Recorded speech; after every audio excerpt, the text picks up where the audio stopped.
Ang sektor ng pangisdaan ay may malalim na kahalagahan hindi lamang sa ekonomiya ng bansa, kundi pati na rin sa seguridad sa pagkain, trabaho para sa lokal na komunidad at pangangalaga sa kalikasan.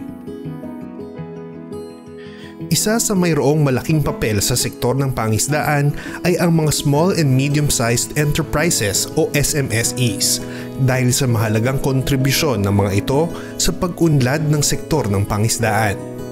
Kung kaya't mahalaga na mabigyan ng suporta ang mga SMSEs upang matulungan maging matagumpay ang kani-kanilang mga negosyo. Upang masuportahan ang mga SMSEs, ang Bureau of Fisheries and Aquatic Resources sa pamamagitan ng Fisheries Industry Development and Support Services Division ay naglaan ng serya ng suporta para sa mga SMSEs sa sektor ng pangisdaan sa pamamagitan ng pagbibigay ng teknikal na kaalaman at pagsasanay, pamamahagi ng mga kagamitan, pamumuhunan sa istruktura, pagpapatupad ng regulatory compliances, market access, credit matching at iba pang mga programang naglalayong asistehan ang ating mga SMSEs. Isa sa mga pamamaraan ng BFAR upang mailapit ang mga produktong pangpangisdaan ng ating mga SMSEs sa merkado ay ang pagsali sa iba't ibang mga exhibition, gaya ng Manila Food and Beverage Expo na ginanap nitong Hunyo taong 2023. Ang MAFBEX ay isang malaking pagtitipon ng iba't ibang mga industry stakeholders upang maipakita sa publiko ang iba't ibang mga produktong pagkain, inumin at mga kagamitan sa kusina at produksyon ng pagkain. Sa taong ito ay muling sumali ang BFAR sa annual event na tinatawag na MAFBEX, MAFBEX 2023. So MAFBEX ay isang trade exposition, na kung saan ay isang binibigyan ng oportunidad ang mga MSMEs natin na ma-showcase nila, ma-promote nila ang kanilang mga produkto at the same time kumita, So ang ginawa ng BFAR, nag-sponsor ng participation kasi laging yan naman ang malaking tulong na naibibigay ng gobyerno sa ating mga MSMEs na medyo may hirap sila sa gastusin ng pagsali sa mga ganitong klaseng event. Kaya ang gobyerno ang nagsagawa, nag-facilitate ng kanilang pagsali. So basically, nag-provide ang BFAR ng pavilion, kung saan gusto nating ipakita ang mga iba't ibang regional products, fish and fishery products natin. Ano yung masasabi siguro nating mga champion products na nanggagaling sa iba't ibang regions. It's a wide range of products, but karamihan ay merong mga dried products, assorted dried fish, merong mga frozen products na processed, meron ding mga I think fresh chilled and frozen na mga fresh frozen na mga marine fish. Meron ding mga value-added products. So and some bottled products. So ang kagandahan lang nga nito, gaya ng nabanggit ko kanina, may mga innovative products ng mga MSMEs na hindi pa kilala sa market.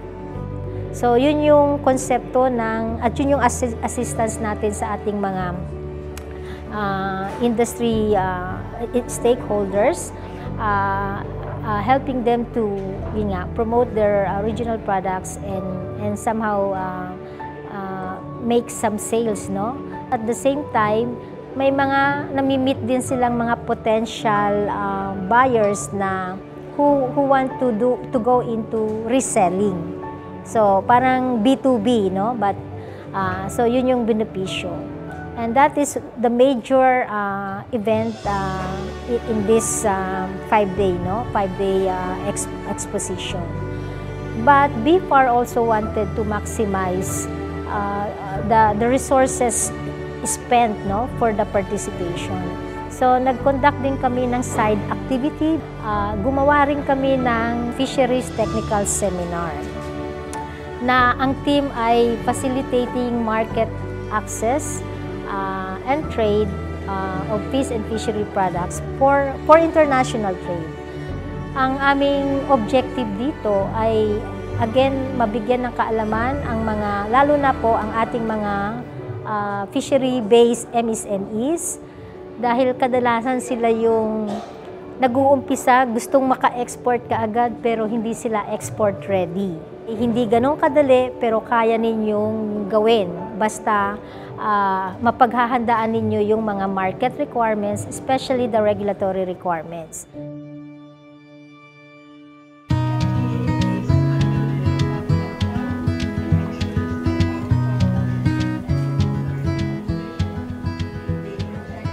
My presentation was on the import requirements of the major markets in the world for seafood. And considering Asia being the largest producer, a lot of the products are exported to these major markets. And the markets that I covered was the EU, the US, Japan, China and South Korea. But over the past decade, Asia is becoming an important market because a lot of seafood products are consumed in the domestic markets as well. So Asia is actually paying paying high price for seafood products. So my presentation focused on sources of information for trade data and market analysis. Of course, we see with a lot of producers and current exporters, they're looking to either break into new international markets, identify opportunities in international markets, or expand their exports. So certainly within this context, there's always a great interest in market analysis, within market information, trade data, trade information, all of which can be valuable when trying to understand the specific country and market and their fisheries and agriculture sector. On the third day, June 16, mayroon naman kaming ibang activity naman, no? And this is the National Credit Matching Activity. So, madalas na naririnig din namin, no, sa mga consultation meetings namin with the stakeholders, palaging meron silang kakulangan sa puhunan. And they want to have a way of accessing credit access. Basically, ang konsepto nito ay nag-imbita po ang BFAR, no, through our office, the marketing division, the FIDSSD,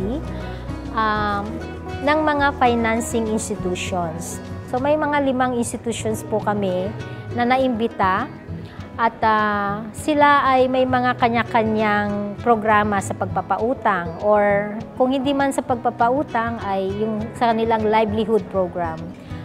Ang isa pa po naming naimbita ay ang PCIC, yung sa crop insurance, no? So, importante din kasi lalo na ang ating mga fisher folk, pag sa panahon ng may mga kalamidad, na bagyo, nasira ang bangka, or ang kanilang mga fish pens. So, malaki na ang nangyaring devastation ng kanilang kabuhayan. So, importante yung may insurance, di ba? Yung morning session ay nakatuon sa plenaryo na ang bawat financing institution na invite, yung representative ng mga financing institution na yon ay magbibigay ng, magpe-present ng kanilang mga credit programs. At the end of the morning session, magkakaroon din ng open forum para makapagtanong ang ating mga participants, no? And then sa hapon ay mayroon doon na tayo gagawa ng credit matching proper na kung saan ay bibigyan ng oportunidad ang mga participants na makapagtanong on a one-on-one consultation sa kanilang napipisil, no? O napipiling lapitan na financing institution. Ang PCIC o Philippine Crop Insurance Corporation ay ang nagsisiguro ng ating mga magsasaka at mangingisda So we are a government-owned and controlled corporation under the Department of Finance. So primarily, our mandate is to provide insurance protection to our farmers and fisher folks, especially the subsistence and marginalized, against damages caused by natural calamities like typhoon, flood, earthquake, drought, and including pests and diseases. So ang PCIC po ay nasa Quezon City, yung head office. Meron po tayong 13 regional offices nationwide, and meron tayong 57 PCIC extension offices and 20 service desks. So ang PCIC currently is the sole agri-insurance provider dito sa ating bansa. Una, meron tayong fishery insurance program. So dito kino-cover natin yung mga stocks nila. So it's an aquaculture type of insurance, yung fish pond, fish cages, covered natin dito. And yung mga machineries, equipments na ginagamit nila, for example, yung sa mga processing plants, cold storage facilities, pwede natin ma-cover yun under non-crop agri-insurance program kasi kasama yung accident and life insurance. So basta talagang mangingisda itong fisher folk na to, and ang maganda, meron tayong yung fully subsidized insurance program, yung Regency System for Basic Sectors in Agriculture. It's a database of farmers and fishers in the Philippines. So once nandun yung pangalan nila, qualified sila to avail of fully subsidized insurance program. Ibig sabihin, fully subsidized, wala silang babayarang premium. Yung head office ng PCIC, maaaring pumunta doon.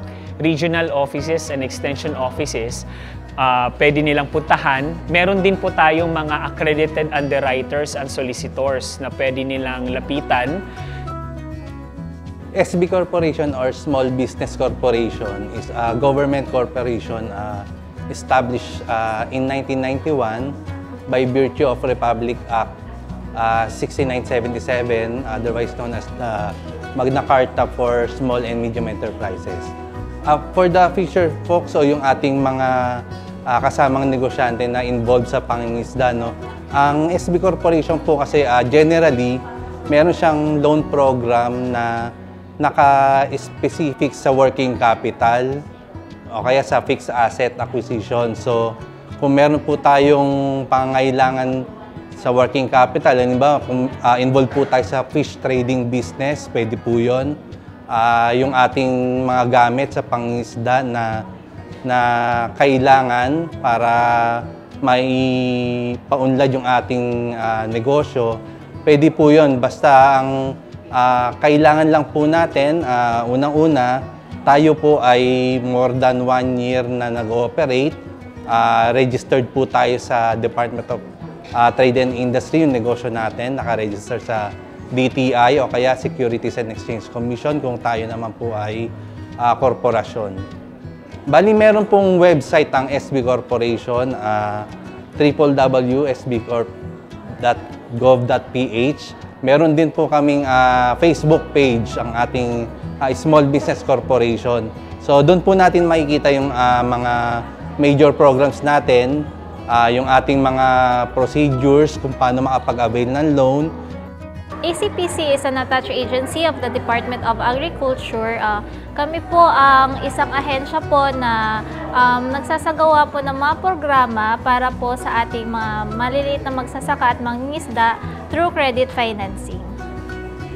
Through credit financing po kasi matutulungan po natin yung ating mga fisher folk na magkaroon po ng access to credit and mabigyan po sila ng mababang interest or walang interest po, and makakatulong po ito sa kanilang mga businesses at saka sa kanilang production, and mapalago po yung kanilang mga proyekto. Ang kailangan po nilang requirements dito ay dapat po registered po sila sa FishR kung mga fisher folk po sila, and dapat po meron po silang farm plan and budget na pirmado po ng kanilang mga municipal agriculture officers, and meron po silang isang valid ID.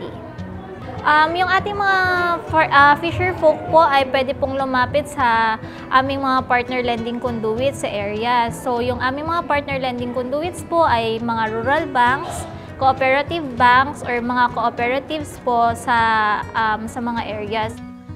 The SOAD is the lead agency that provides social protections programs and services to the poor, vulnerable, and disadvantaged members of society po.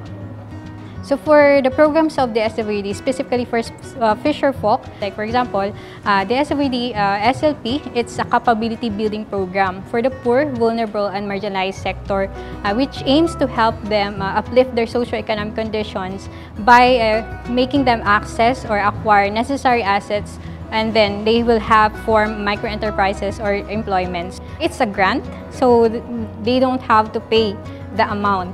But for us, for the association enterprise, we encourage them actually to pay the whole amount to their bank account itself.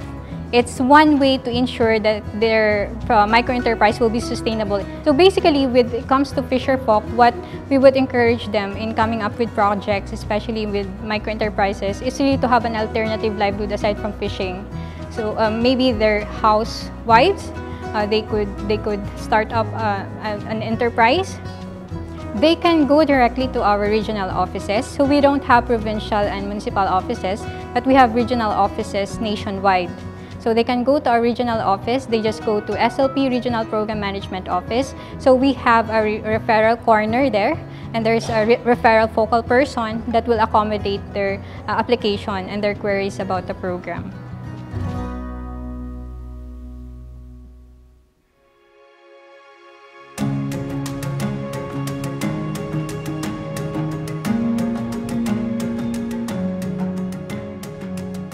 Ang pagtulay ng BFAR sa mga mahalagang impormasyon sa lokal at pandaigdigang merkado at pagkakaroon ng access sa pera ay isang mahalagang aspeto ng programa ng Fisheries Industry Development and Support Services Division.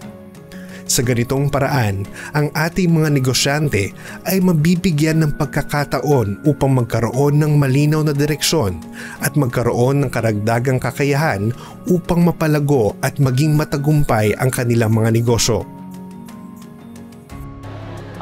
Sa operasyon ng kooperatiba, nagsimula kami sa microlending. Then nakapagpatayo yung kooperatiba ng ice plant. At naipatayo din namin yung isang fish processing facility na nagpro-produce ngayon ng bottled tuna. Ito yan. Hopefully, this product would be introduced soon into malls and other markets. And ongoing ngayon namin na piniprepare na makapag-produce kami ng fish frozen tuna.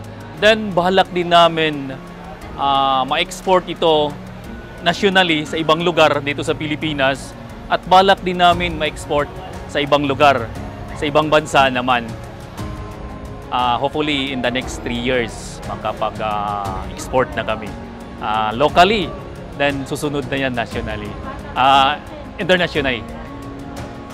Nais ko lang iparating sa BFAR, sama-sama tayo para matulungan din natin yung mga maliliit nating mangingisda through the interventions na nakukuha naming mga SMEs or mga kooperatiba galing ng BFAR.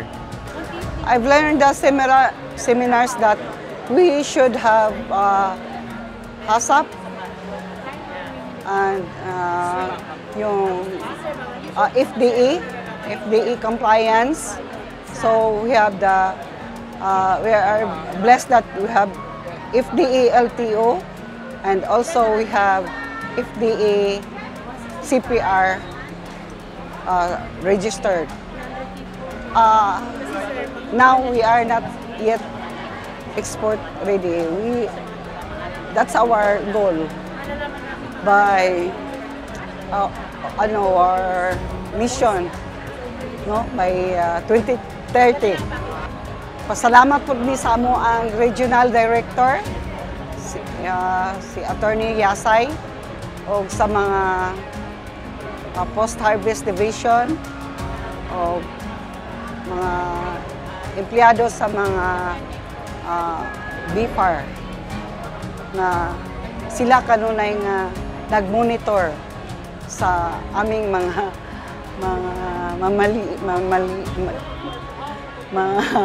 maliliit na mga negosyante na mo-increase ang among sales.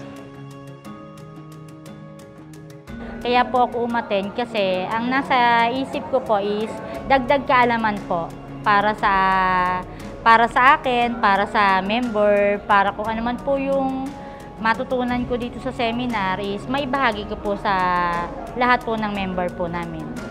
Meron po kaming nakaabang na business po na actually po gawa na po siya kung sakasakali po kasi na kulang yung aming pondo at kailangan namin na medyo malaking pondo para po sa proyekto po namin na gagawin. Siguro po ito na yung maganda na naka-attend kami dito. At least nalaman ko po na meron po pala kaming kaakibat na mapanghihiraman po ng puhunan.